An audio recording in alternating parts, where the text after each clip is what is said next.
हरियाणा की हर अपडेट के लिए बेल आइकन दबाएं और सब्सक्राइब करें STV हरियाणा न्यूज। नमस्कार, स्वागत है आपका हरियाणा न्यूज में। मैं हूं आपके साथ संदीप निरंजन सरकार और आप देख रहे हैं फटाफट हरियाणा। सुप्रीम कोर्ट ने आज कृषि कानूनों की संवैधानिक वैधता को चुनौती देने वाली याचिका पर सुनवाई की। भारत के मुख्य न्यायाधीश SS बोबड़े की अध्यक्षता वाली पीठ ने कहा कि वे अभी कानूनों की वैधता तय नहीं करेंगे। अदालत ने कहा, आज हम जो पहली और एकमात्र चीज तय करेंगे वह किसानों के विरोध और नागरिकों के मौलिक अधिकारों के बारे में है। कानूनों की वैधता का सवाल इंतजार कर सकता है। CJI ने कहा, हम कानूनों के विरोध में मौलिक अधिकारों को मान्यता देते हैं और इसे रोकने के लिए कोई सवाल नहीं उठाते। केवल एक चीज जिस पर हम गौर कर सकते हैं वह यह है कि इससे किसी के जीवन को नुकसान नहीं होना चाहिए। चीफ जस्टिस ने कहा कि हमें नहीं लगता कि किसान आपकी बात मानेंगे। अभी तक आपकी चर्चा सफल नहीं हुई है, इसलिए कमेटी का गठन जरूरी है।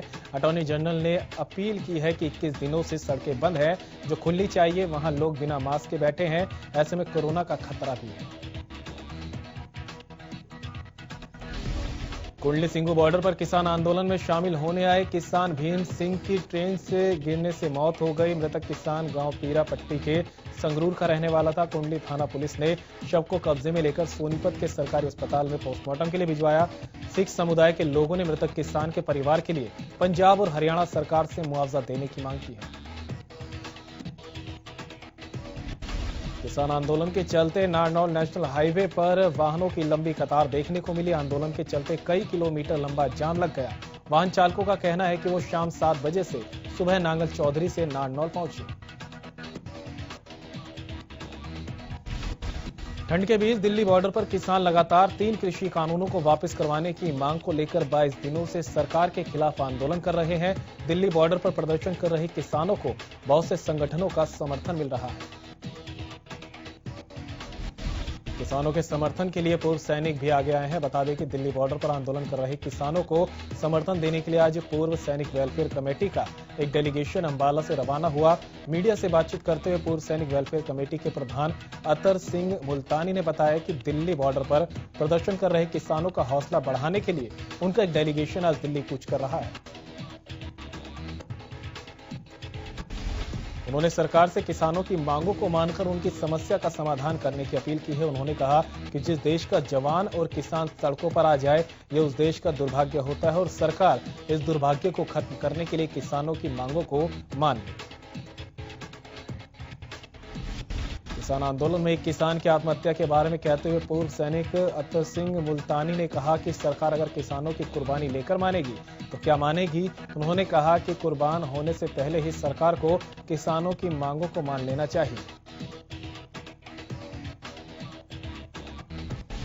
टीकरी बॉर्डर पर एक और किसान की मौत की खबर सामने आई है। भटिंडा के तोंगवाली गांव के जय सिंह का हार्ट अटैक के कारण निधन हुआ। इससे पहले ट्रॉली से गिरने पर किसान कुलविंदर की मौत हो गई थी। किसान की मौत के बाद किसानों ने मंच से मृतक किसानों को श्रद्धांजलि अर्पित की। इसी के साथ किसानों ने स्वर्गीय बाबा राम सिंह को भी श्रद्धांजलि देते हुए मौन धारण किया। किसान नेताओं का कहना है कि आत्महत्या से नहीं संघर्ष जीत मिलेगी। किसानों का कहना है कि सर्दी कितनी भी बढ़े, किसान अनुशासित संघर्ष से जीतेगा।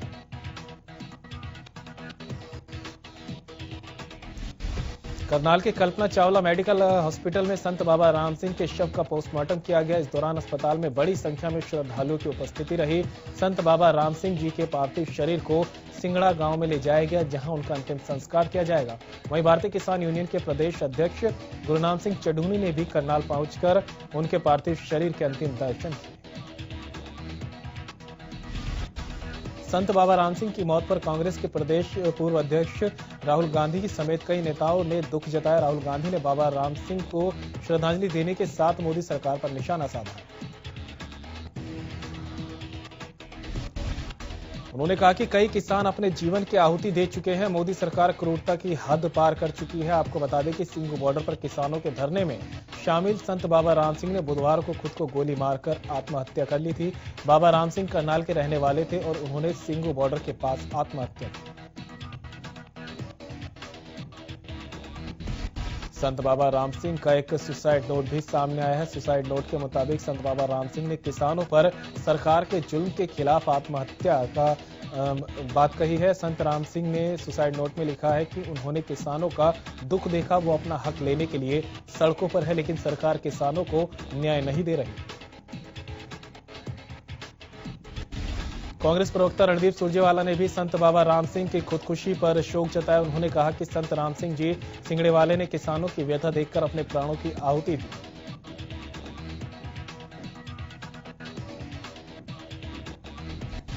सुरजेवाला ने आगे कहा कि ये दिल झकझोर देने वाली घटना है। प्रभु उनकी आत्मा को शांति दे। उनकी मृत्यु मोदी सरकार की क्रूरता का परिणाम है।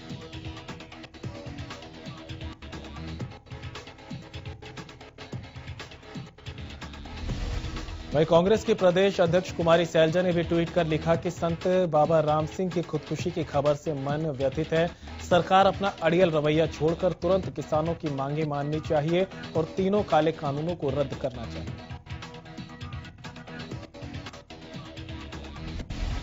हरियाणा प्रदेश कांग्रेस कमेटी की प्रदेश अध्यक्ष कुमारी सैलजा ने पंचकूला में पत्रकार वार्ता को संबोधित किया। इस दौरान उन्होंने कहा कि मुद्दों पर बीजेपी का कई मुद्दों पर घेराव भी किया। मीडिया से बातचीत करते हुए कुमारी सैलजा ने कहा कि जिस तरह से कृषि कानून लागू किया गया है, लोकतंत्र के लिए एक बड़ा खतरा है, उसके खिलाफ है। उन्होंने कहा कि हरियाणा में भी विधानसभा का सत्र आनन-फानन में बुलाते हैं और कोई भी कानून पास कर देते हैं। कुमारी सैलजा ने कहा कि हरियाणा विधानसभा के अध्यक्ष को निष्पक्ष होना चाहिए। उन्होंने कहा कि भाजपा सरकार को बड़े पूंजीपतियों की सरकार बताया। उन्होंने कहा कि किसान अपनी आवाज उठा रहे हैं, लेकिन ये लोग किसानों की आवाज नहीं सुनते।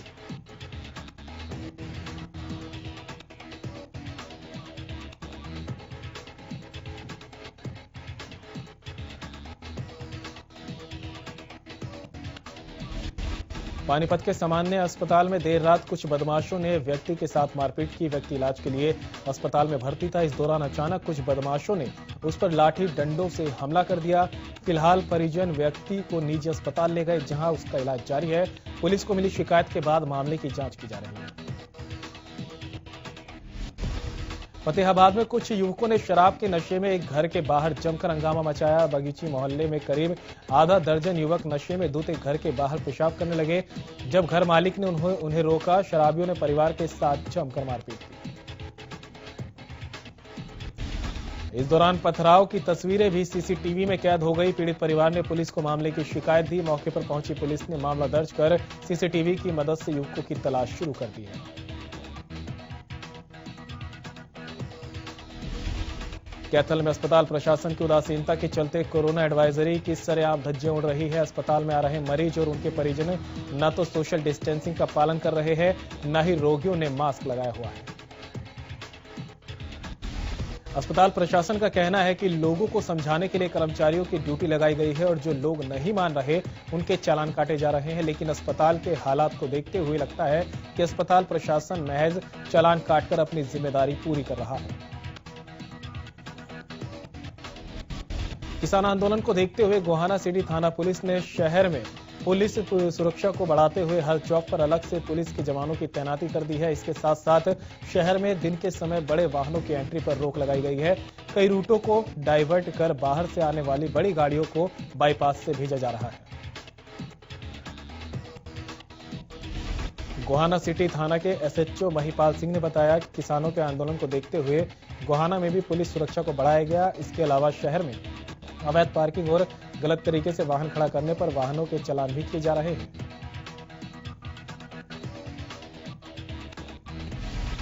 प्रदेश में कोरोना के आंकड़ों में सुधार देखा जा रहा है। पिछले 24 घंटे में 807 नए मरीजों की पुष्टि की गई। गुरुग्राम में 230 और फरीदाबाद में 180 नए केस सामने आए। वहीं रोहतक में 30 और पानीपत में 32 नए मामले सामने आए।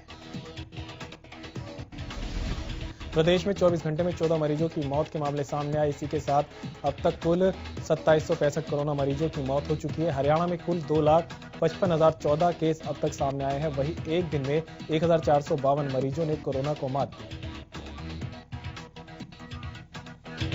नगर परिषद सिरसा के वार्ड नंबर 29 के उपचुनाव में एचएलपी पार्टी समर्थित उम्मीदवार निशा बजाज ने एचएलपी के वरिष्ठ उपाध्यक्ष गोविंद कांडा की मौजूदगी में नामांकन पत्र दाखिल किया।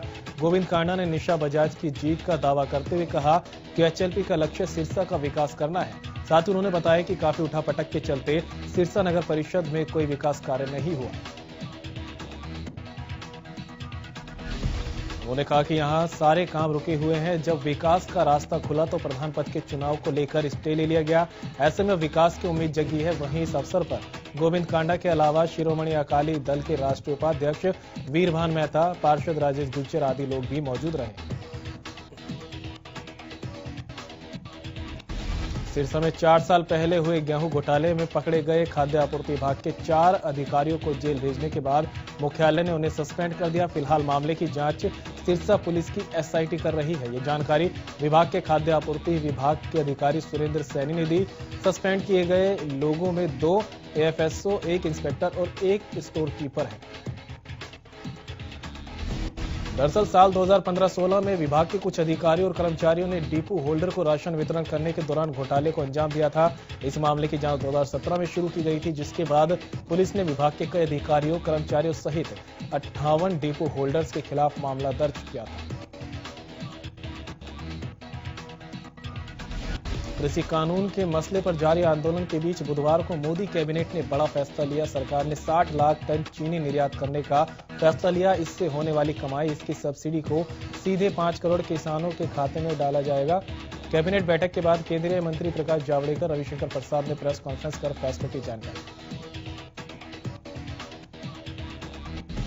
केंद्रीय मंत्री ने बताया कि इस साल सरकार ने 60 लाख टन चीनी निर्यात कर सब्सिडी देने का निर्णय किया। किसानों के खाते में सीधे सब्सिडी जाएगी। इसमें 3500 करोड़ खर्च किए गए। इसके अलावा 1800 करोड़ रुपया किसान को भी दी जाएगी।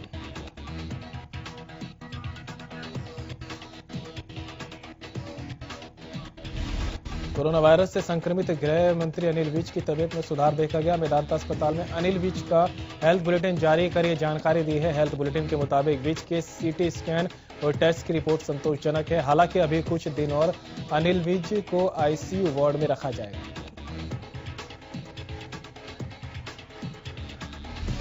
गुरुग्राम के सिविल सर्जन वीरेंद्र यादव और मेदांता की सीनियर डॉक्टर सुशीला कटारिया समेत डॉक्टर की विशेष टीम की निगरानी में अनिल विज को रखा गया है। बता दें कि इससे पहले गंभीर हालत के चलते अनिल विज को मेदांता के आईसीयू वार्ड में रखा गया था। डॉक्टर्स के मुताबिक कोरोना के चलते अनिल विज के दोनों फेफड़ों में इंफेक्शन है।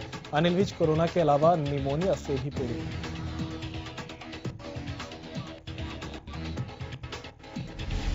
फतेहाबाद में कोरोना वॉरियर्स पर फिर से हमले का मामला सामने आया है। जानकारी के मुताबिक यहां स्वास्थ्य विभाग की टीम कोरोना के सैंपल लेने पहुंची, जिस दौरान इस युवक ने उन पर कार चढ़ाने की कोशिश की।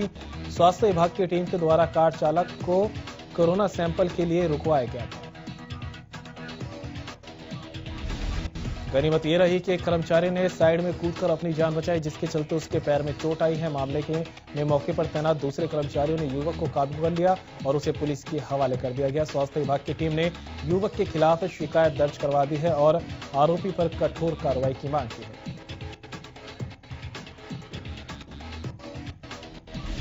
साइबर सिटी गुरुग्राम में आम आदमी तक सस्ती दवाई पहुंचाने के लिए खोले गए प्रधानमंत्री जन औषधि केंद्र में हालात ठीक नहीं। प्रधानमंत्री की इस योजना में खोले गए केंद्र में से कुछ तो बंद हो गए हैं और जो चल रहे हैं उनमें भी बस नाम मात्र की दवाइयां हैं। दरअसल प्रधानमंत्री जन औषधि केंद्रों की शुरुआत लोगों को सस्ती दर पर दवाई उपलब्ध कराने के उद्देश्य से की गई थी।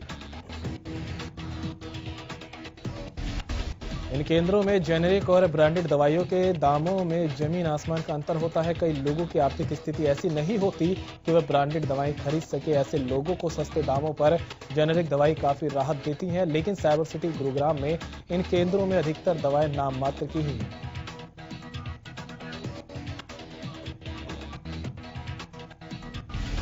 पहाड़ों में बर्फबारी और मैदानी क्षेत्र में बारिश के बाद ठंड बढ़ गई है। पानीपत में कड़कड़ाती ठंड में लोग संजय चौक के साथ साथ जीटी रोड के किनारे अलाव का सहारा लेते दिखाई दिए। रोड के किनारे बैठे लोगों का कहना है पुल के नीचे सोने से उनका सामान चोरी हो जाता है। रैन बसेरों के अंदर वो सुविधाएं नहीं है, जिसके कारण लोग रैन बसेरे में नहीं जाते। गुरुग्राम में ठंड ने दस्तक दे दी है। तेज हवा के साथ कोहरे ने लोगों को कंपकपाना शुरू कर दिया है। तेज हवाओं के साथ गुरुग्राम के पारा तेजी से लुढ़का है। सुबह घने कोहरे ने लोगों की परेशानी को बढ़ाना शुरू कर दिया। मौसम वैज्ञानिकों की माने तो आने वाले समय में ठंड अपना और भी प्रचंड रूप दिखा सकती है।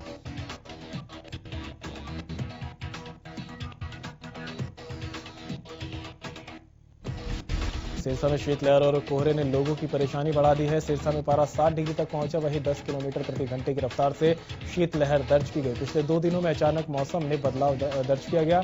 घने कोहरे के कारण विजिबिलिटी 10 मीटर तक दर्ज की गई। गोला चीका में भी तापमान 8 डिग्री तक दर्ज किया गया। तेजी से गिरे तापमान ने लोगों की परेशानी को बढ़ाया। लोग ठंड से बचने के लिए अलाव का सहारा लेते दिखाई दिए। झज्जर में भी ठंड के साथ साथ विजिबिलिटी कम होने पर वाहन चालकों को परेशानी का सामना करना पड़ा। वहीं स्वास्थ्य विभाग की ओर से और जिला प्रशासन की ओर से लगातार लोगों को जागरूक करने का प्रयास किया जा रहा है। ठंड से बचाव के लिए बुजुर्गों और बच्चों के लिए खास हिदायतें दी गई। रेवाड़ी में भी सीजन का पहला कोहरा देखने को मिला। वहीं मौसम वैज्ञानिकों की माने तो आने वाले समय में ठंड अपना और भी प्रचंड रूप दिखा सकती है। वहीं किसानों ने ठंड को फसलों के लिए लाभकारी बताया। ठंड बढ़ने के साथ ही कोहरे का कहर शुरू हो गया है। सुबह के वक्त विजिबिलिटी कम होने से हादसों का खतरा बना रहता है, जिसके चलते कैथल में जिला प्रशासन द्वारा शुगर मिल के अंदर ट्रैक्टर ट्रॉली और बड़ी गाड़ियों पर रिफ्लेक्टर लगाए गए हैं, जिसकी जानकारी शुगर मिल के चीफ इंजीनियर सिद्दीकी ने दी। उन्होंने कहा कि वाहन चालकों को जिला प्रशासन द्वारा जारी नियमों को अपनाने के बारे में भी जागरूक किया जा रहा है।